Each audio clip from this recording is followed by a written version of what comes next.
Hello. You're listening to What the Fuck Do We Know?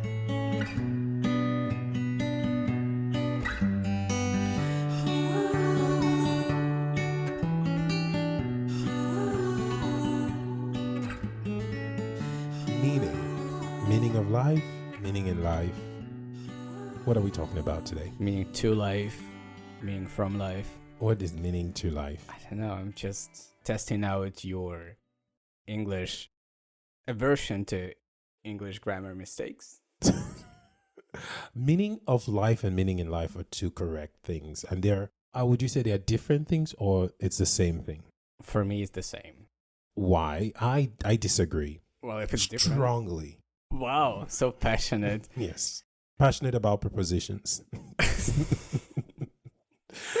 The next thing will be not pronouns, but prepositions. What do you mean? People start choosing their prepositions? I'm sorry, but I cannot relate with on, so everything is just in for me. Well, actually, in Ukraine, it's like in Ukraine or on Ukraine. It's a big thing. Who is having this conversation? It's a big thing. Wait, first of all, big. Why is it a big thing? What the fuck does it matter? Because... Na Ukraina ili v Ukraine? Yeah, because on Ukraine, it implies that it is not a sovereign country, but it's just a land within a bigger state, basically. So right now it got politicized, and people who support Ukraine say it's in Ukraine. In Russia, people say it's on Ukraine, like Russian government, for instance. It is so stupid. I'm sorry, it's so stupid. That's how it's it on is. Ukraine, it's a surface. It's in Ukraine, it has borders. The fuck does it matter? It's such a stupid thing to have. Is it a good intro to our topic? I feel like it's enough topic. I mean, some people are stupid. Okay, anyway. I don't agree here, but I don't some know. People, you don't agree that some people are stupid? They're just different. People are stupid. Okay, let's go back to where we were before. Meaning of life, meaning in life. What do I think? I think that finding meaning Ask yourself a question and answering it. Good job. No, that was a question you asked me earlier. Or you implied. Okay, go ahead. Somehow. God, that's how it is working with just unprofessional people who don't know how to be serious. I'm talking about a very serious thing. This is something you can start talking already. Okay, thank you. Meaning of life. Finding meaning of life is like, for me, it's kind of related to why am I here? You know, why am I here? That is what for meaning of life for me is like many people are, when people like say purpose perspective. Yeah, like purpose. Yeah, people are looking for purpose. I think that's what they ask meaning of life for. People in general. Personally, if I ask meaning of life, it's not just why am I here, but it's like why are we all here? But maybe more how are we all here? And what are we all doing here?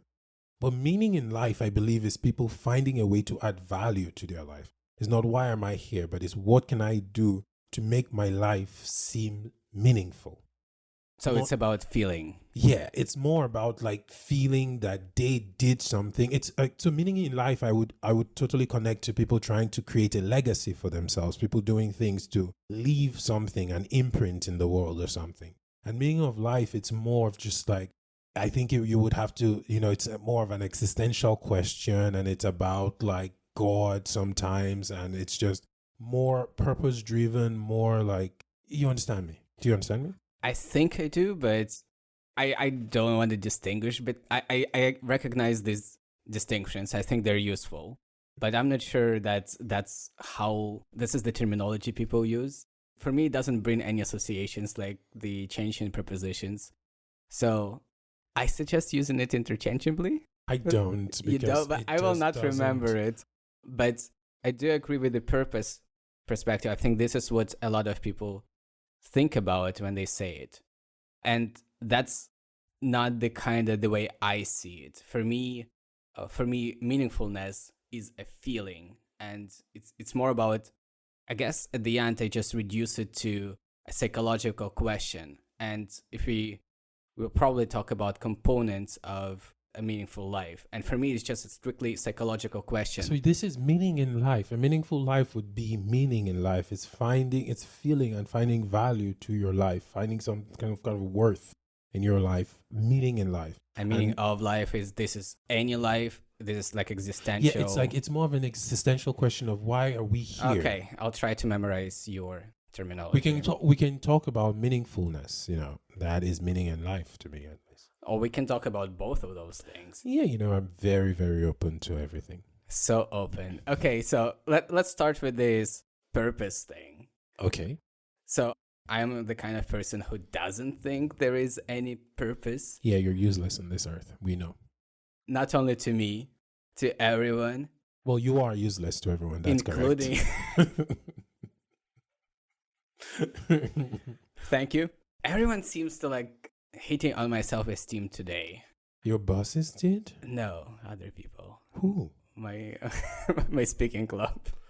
They said something about your self-esteem? They didn't say it. They just insinuated something? They were just words? being themselves, but Oh, God. but they're just too smart and too mature. Bitches. And I envy. Nihilism. Okay. No, nihilism is... Well, no, first you're going to talk about purpose, right? Okay, purpose. Do you feel like there is any purpose? So, of course, because it's just, for me to believe in some kind of purpose, I think that I'm going to have to believe in some kind of external force that has beforehand kind of drawn a path for us and created some kind of purpose for us, I think I would have to believe in that. So I don't believe in purpose in the way many people who talk about it believe in. Like, I don't think that we are here for, I think many people think each person is here for an individual, reason, right? Mm-hmm. Like each person has a purpose. No. But the way I've chosen to believe in purpose is through the eyes of extinction. I don't know what you mean yet, but I think we will have a disagreement here. I already feel it. We do have a disagreement here because when I say it, you always think of me saying that like the end has created a purpose, right? So what we've talked about this before a little bit, as you would say, explain. Off the record. I think it was on record, but it was on a scrapped record. Okay, so I don't strongly believe in it, obviously, because I don't think too much of having individual purpose. But I think in general terms, I feel like something that has happened repeatedly on this planet is extinction. There have been how many big ones? 5? 3? Okay, 5. I don't remember. 6. I don't remember. But there have been these big extinctions. And another thing that I feel like up till now, I don't know if it will change, but up till now, a constant that we have had is end. Things end. Things finish. Do you disagree with me that it's a constant? That end is a constant? I think that, what do you mean by end? Because this word is used in so many different definitions. A movie has an end, but this is very different from an end of life. This is very different from an end of era. But the concept of end is something that is a natural existing thing and something we have also kind of taken into almost everything in our life. We don't continuously eat. We stop at some point, which means that there's an end to a time period. Day ends, night ends, life ends, movies end. But end is a concept that exists naturally. All of those are different ends. Nevertheless, like the end of it universe, is an end. Nevertheless, it is no, an it's end. the same word, but it's not the same phenomenon. What do you mean it's not the same phenomenon? I'm dying and a movie ending. It is an end of a story. How is that different? No, you're dying. This is your brain stopping functioning, and a movie stopping is just there is what not is the enough result? It's not frames. Continuing. There is no more after it. Isn't that the result? Your body still exists. It's a continuation. There is no life after it. Oh, there is some bugs will eat your body. Don't worry. There is no life after it. You know what I'm talking about? I disagree. There is life after I die. What do you disagree with? No, I mean, there is no life in your brain, but I think that you just use the concept of end in so many different definitions, and then you're trying to... What do you mean in so many different definitions? End is defined in a specific way. End. What? It's the stop to continuation of something. It just stops continuing. It's the end of a process. It's a stopping The end of something. is the end of the process. No, you know what I mean. The thing stops continuing. That is the end. No matter in what form it is, if it's the end of my life, or if it's the end of a movie, or the end of a book, or the end of a podcast episode, it is end. Okay. It exists. So there will be an end to our life. There will be that's it. My point before we went on this. End exists. A lot of things end. Actually, everything ends. Okay. So, that being said, I think that if we consider end as a constant and we consider extinction as something that will probably happen, this is why I say I don't strongly believe in it. There will be an extinction. There will be going to be an event that will totally, finally take out this planet. I consider our actions as a humanity lending to these processes. So, in terms of us destroying the earth, in ecologically, I mean, in terms of our development, technological development, and we see how many ways the technological environment could lead to an existential crisis. Nuclear war, AI, viral genomes, etc. We see how these things lead to an existential crisis. So my light theory is, if there is any purpose at all, then the purpose of us humans is to end. Mm-hmm. There we go. And what? To bring to an end, if you will. Yeah, but purpose here, does it imply any kind of external actor? No. So this is just the end result. Yes, for this specific theory. So that's why I don't believe in purpose in general, because I think you would need an external factor. But just in terms of seeing the end as already something that will be, there has to be some kind of way to this end. So if we say definitely our civilization is going to be wiped out, and if we say, if is important there before you start go blowing off at the mouth. If we say that it's going to be wiped out, and if we say our planet, what's happening with you? No, I'm good. Okay. I'm good. I'm listening. Okay. I'm preparing for my take. If we say our planet is definitely going to end, if we say our civilization is definitely going to be wiped out, right? This is something that we know will happen at some point.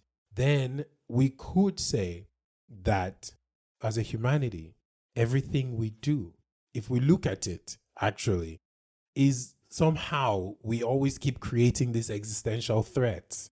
So we could say that the purpose of humanity is to reach this end. Mm-hmm. We've had this conversation a couple of times.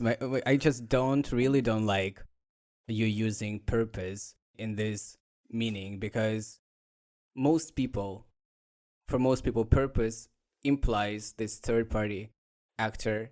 I agree. And then when you use this word in this way, I think it's misleading. But when you explain misleading to whom? I'm not preaching this. Well, yeah, sure. But okay, in that way, okay, let it be. I'll accept it. There is a purpose in the way that quite likely humans will die sooner or later. Yeah.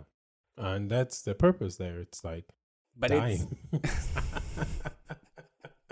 But then, quite likely, mm-hmm. you will leave this apartment. So the purpose of you is leaving this apartment. These are different cases. But it's still the same logic. So different cases, because I could not leave this apartment. You will.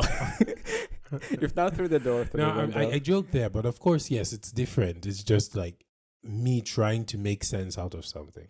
And it's not something that I'm following, and I've decided that this is my theory that I'm going to pursue and try to convince people about. It's just me thinking, and it really came to me after Oppenheimer. Okay. Do you want to know how? Do I? I don't know. Do we have time for that? I don't know. Is it a big digression? Not really. It's still the same thing. Okay, go ahead. No, well, after Oppenheimer, so Oppenheimer is this whole movie, and they show the creation of the nuclear weapon, and after that, I just thought about this being created, and I thought, why was it done? And then I started thinking about extinction, and I thought about how there were different existential threats, but this existential threat didn't exist before that time. Then I thought about the next 100 years. I thought about AI. I thought about viral genomes and stuff. And I thought, about all these existential threats that keep popping up. And I then thought, you know what? Existential threats keep popping up, and one of them is going to actually lead to an existential crisis, and then maybe many people die. So I do share your skepticism, or rather pessimism, about humanity, because it feels like our technology has been developing so quickly, and the further it gets, the more power it has. Right. And like historically, this episode is becoming an episode on existential risks. But historically, people have never been good at managing and making decisions. You know, like the reason why we are still here is because not because we haven't done any mistakes, not because our leaders are responsible, but because no one has ever had power to actually kill everyone. Right. There have always been some kind of limitations, physical limitations, but otherwise people first then do it 10 more times, and then maybe figure out how to limit doing it again. Right. You know, we should have an episode where we discuss power, you know, and like... that could be interesting. We should. Okay. Let's go back to meaning of life, So, both of us don't think there is this external actor. Also, like, it could be God. In most cases, it's God. But also, I think there is something like... Astrology? Is that what you're going to say?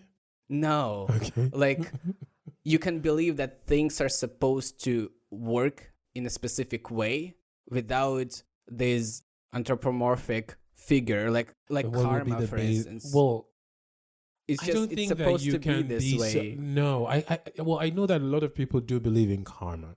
And honestly, sometimes I just say karma is a bitch, but I don't really, I don't think that there's such a thing. But I think that the people who believe in karma, they have some kind of spiritual belief.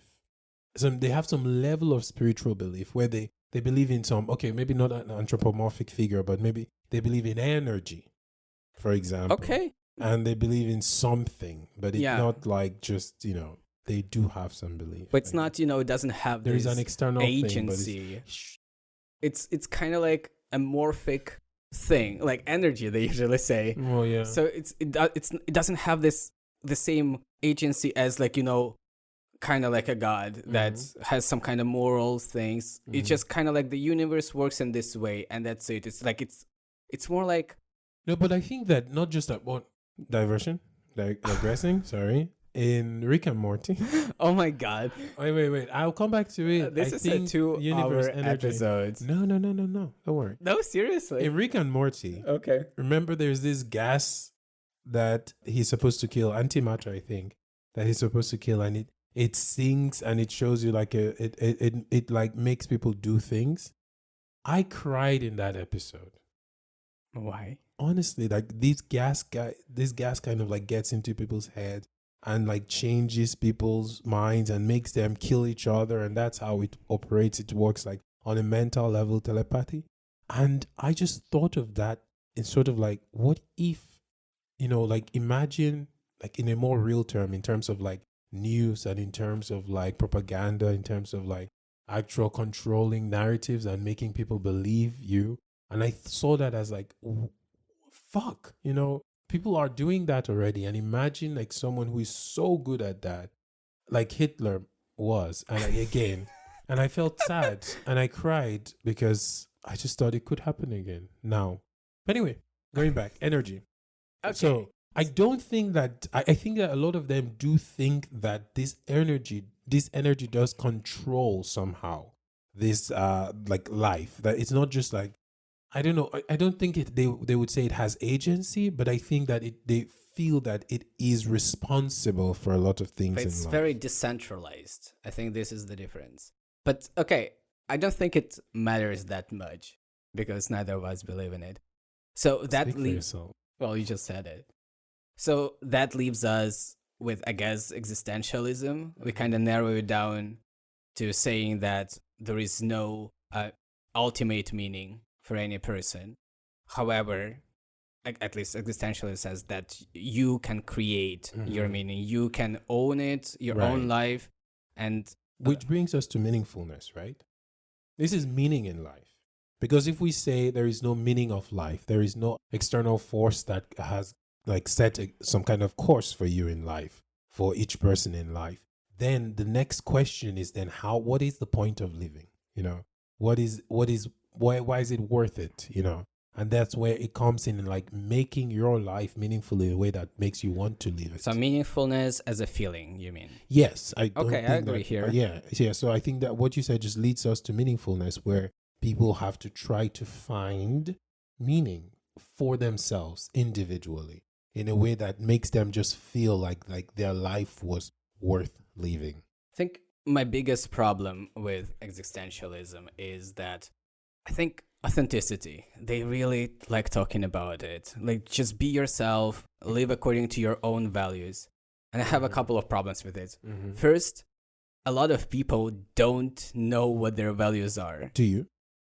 I mean, could you list values out? Like, what are your values? I think it's a useful exercise. Well, I think my guiding light, so to speak, is, well, because when I left the church, I had a huge moral issue in terms of like trying to figure out where my morality comes from, right?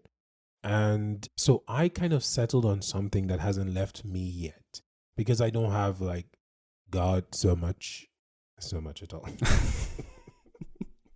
in my life. So I kind of settled on, it's so cringy to say out loud. Oh wow, I like cringy values.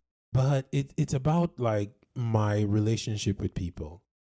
I just, like, my main goal is not to be negative to people. What? You're failing. What? Am I negative to you? Yes. And yet you have me over every 2 weeks? Exactly. You miss me. You're always calling me. It's like, hey, now you even created an excuse to see me on Zoom, telling me you wanted to teach me something. I don't know what you're talking about. Yeah, right. As if I'm not the best person in your life right now. I'm always encouraging you in my life, and always you like never encourage me. What? Tell me the time. Tell me the time when you encouraged me. I told you your chicken was all right today. After I asked you whether it was all right, I could have kept my thoughts to myself, but I knew that it was important to make you understand that you could cook chicken. But anyway, but on a serious note, I decided that when I interact with people, and when I meet people, I don't want to be a reason for people's sadness. Why does it have to be one thing?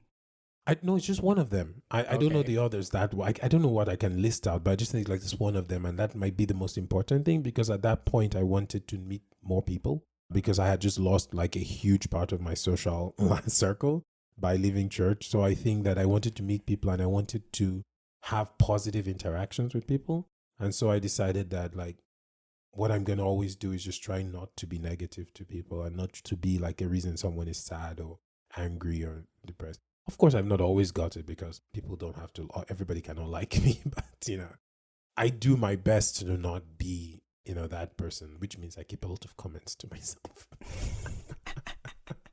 Okay, but you, what I don't know. It's hard to list. I think it is a problem for people, because it's not a set of things. Right. It is a lot of things, and they are there is some kind of intricate connections between them. That's one. But is a value like, you don't kill anyone? Is that a value that you would, is that a value? I don't know. It sounds like an imperative, like a prescription. Right. Don't kill anyone. So I don't know, No, a value would be life. Okay, yeah, life. So you can kind of move from this deontological stuff to a value in one move. But I think the problem is that, first of all, it is dependent on your emotional state. Second, it's dependent on time, like you change. So it's even on individual level, it's already hard to track all of it. And then it's so complicated that consciously, we just don't know that much about what's happening subconsciously, right? That is we can't even predict what we're gonna do. We can't ourselves predict our reaction to events in the future. Right. We do the same. We are maybe better at it than external observers. Not always the case, but usually. we know ourselves better, but we still can't do it properly. And that's kind of like you consciously live and there is something underneath it, and you have no idea what's going on there. You don't have words. It's weird. Express what not even words. You just don't have access to that information. Right. But I just thought about the value for myself. Mind your business. So privacy. No. Like if it's not my business, don't do anything about it. Okay. I'm minding my business. Okay. Like if somebody, I think it's a very important thing that many people should adopt, because a lot of people get angry over shit that doesn't concern them, like me. But I think it's an instrumental value. Yeah, it is. But it is a value, nevertheless. But I think what we are should we talking about? Then? I think we should only talk about intrinsic value. What has intrinsic value? Yeah, because instrumental values is just a lot. I mean, and it's more interesting to talk about intrinsic values anyway. We can talk about both. We should narrow down a little bit. What has intrinsic value? Go ahead. Life. Why does life have intrinsic value? I think one thing that I've been thinking about lately is freedom of choice. Maybe we should maximize for an informed choice by all or like as many humans as we can. What? By all humans. It doesn't change the what. What? What do you mean? By choice, I mean we should have as many options and provide people with as many options as we can. So that means on like very practical basis, access to education, access to all sorts of work, professions, inclusivity, but more generally, people should be able to do anything as long as they are not hurting directly, at least, other people.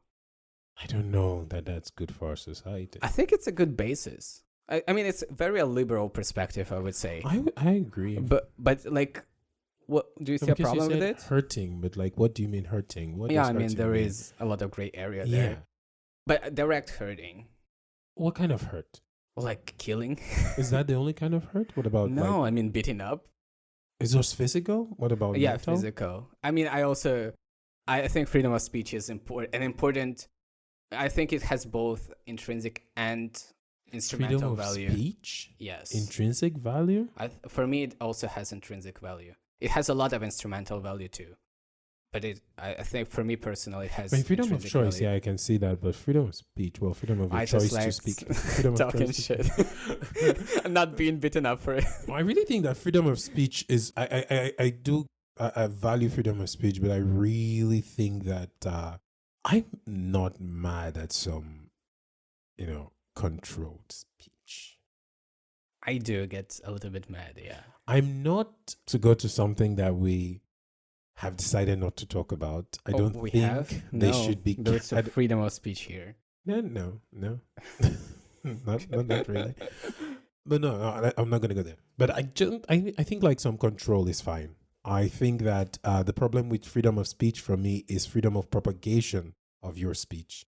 And that's where it's a problem. I don't like removal. I don't like silencing. But I do think that there is a way that we can figure out how to regulate propagation of speech, especially when it's hate speech. But I don't want us to digress too much from our topic, so let's come back. I don't. Just last thing, I do not like laws against hate speech. Because because you are never on the receiving end of hate speech. Okay, let's leave it there. Yeah.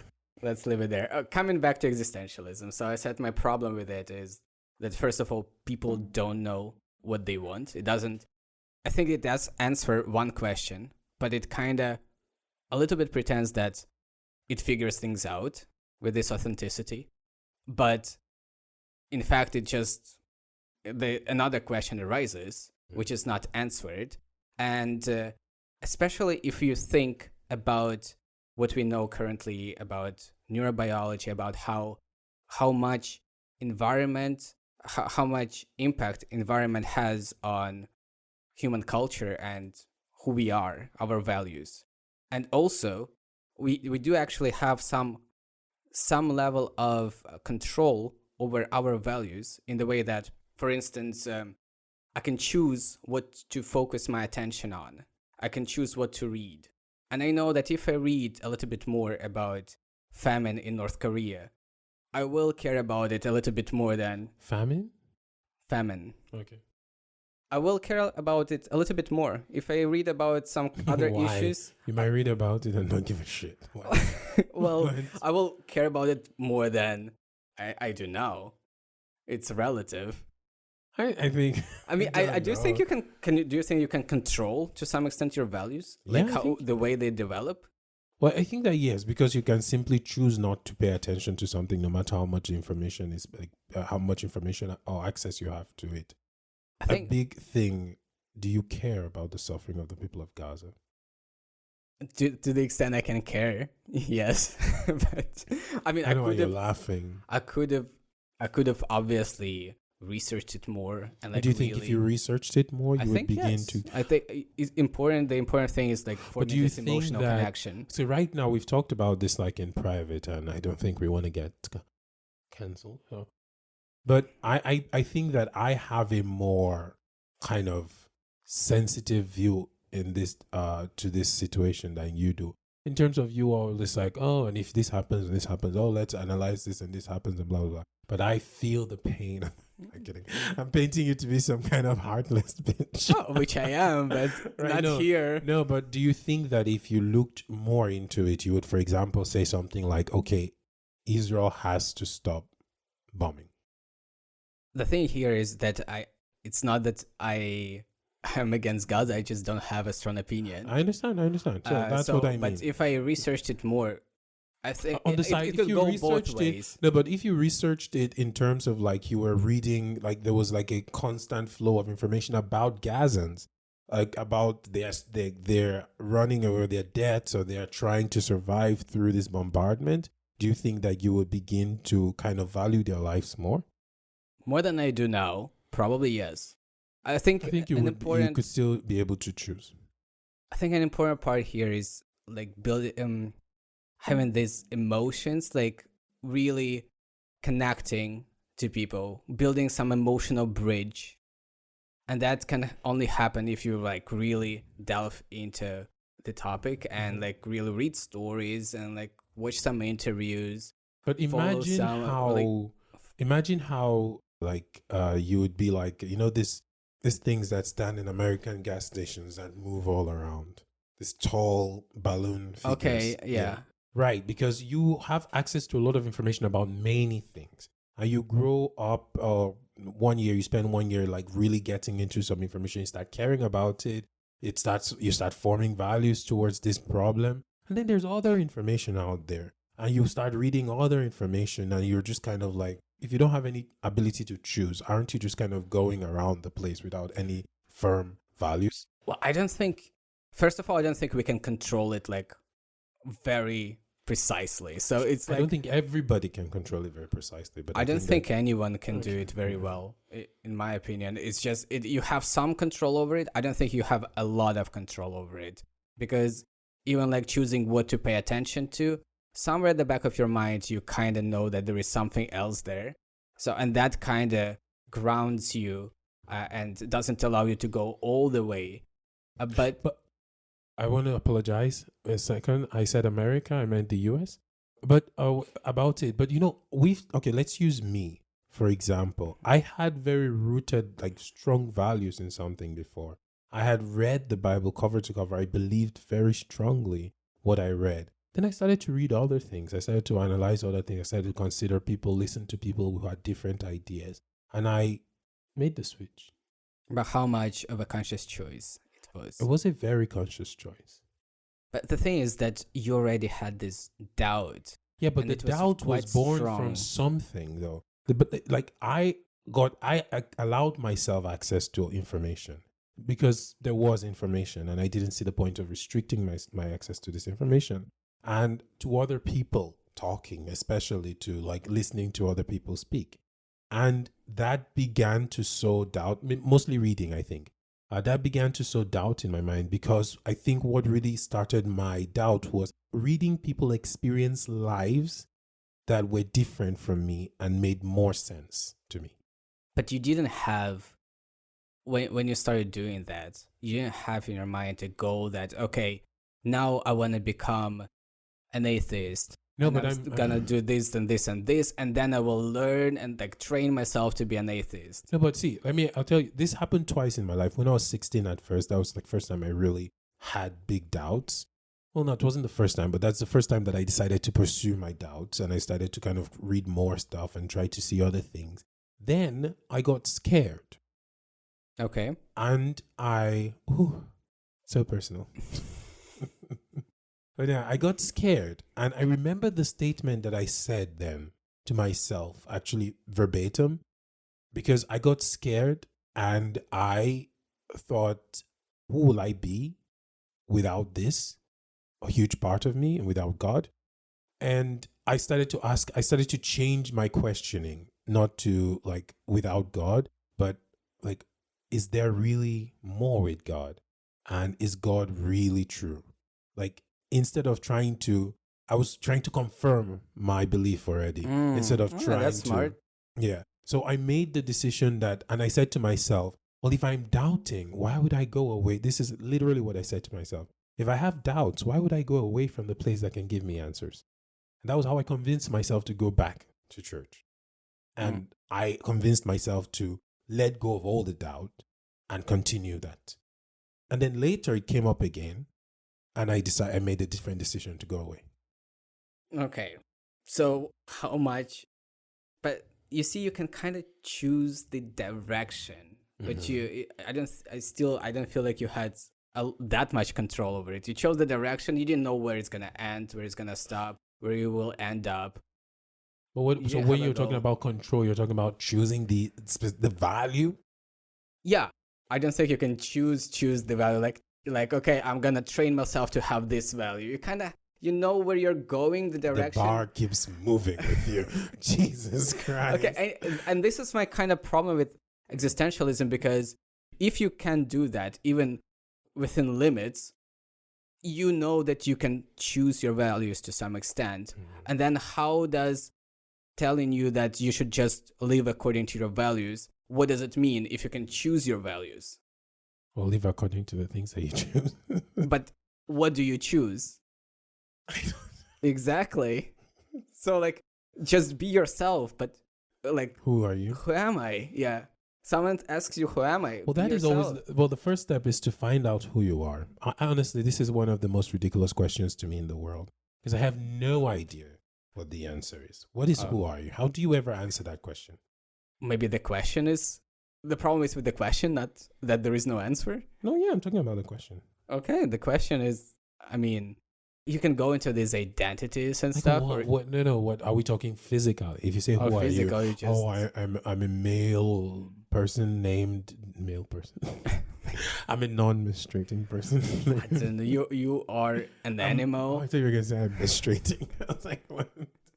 I'm a non-menstruating person. You're named human primate. Well, yeah, that's who I am. But I think a good question is when someone says, who are you? They expect you to have some really, I don't know, deep answer about who you are. Like, I don't know that I've ever heard anybody answer this question. Actually, now I'm thinking about it. No, what? I really don't think usually, especially like if it's I'm so in any way related to politics. It's like you get this identities. I'm black. No, but I'm not talking about that way. I'm talking about like I've never had anybody answer this question like more like deeper. Okay, I'm an artist. You never heard like I'm an artistic person. That doesn't do it for I'm a me creator. Either. That doesn't, because how do you then live according? How do you then live according to that? I'm an artist, and how does that guide you in terms of values? You create. So what's it? Something that has intrinsic value to you is I don't think it's about values. Yeah, so that's my question. Is like I don't think anyone has ever answered that question, like value oriented. Scientists they like I explore. Knowledge is my knowledge value. Is the value then.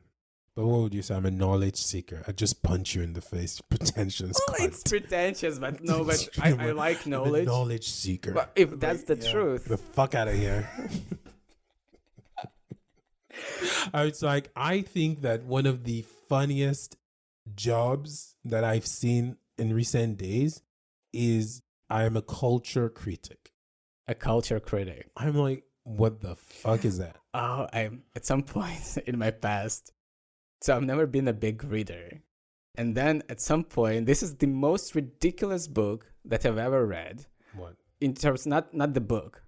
It's like my choice was ridiculous because I read a book on Russian critics, or like basically a book about Russian critics in early 19th century. I think people who write books like that should be arrested.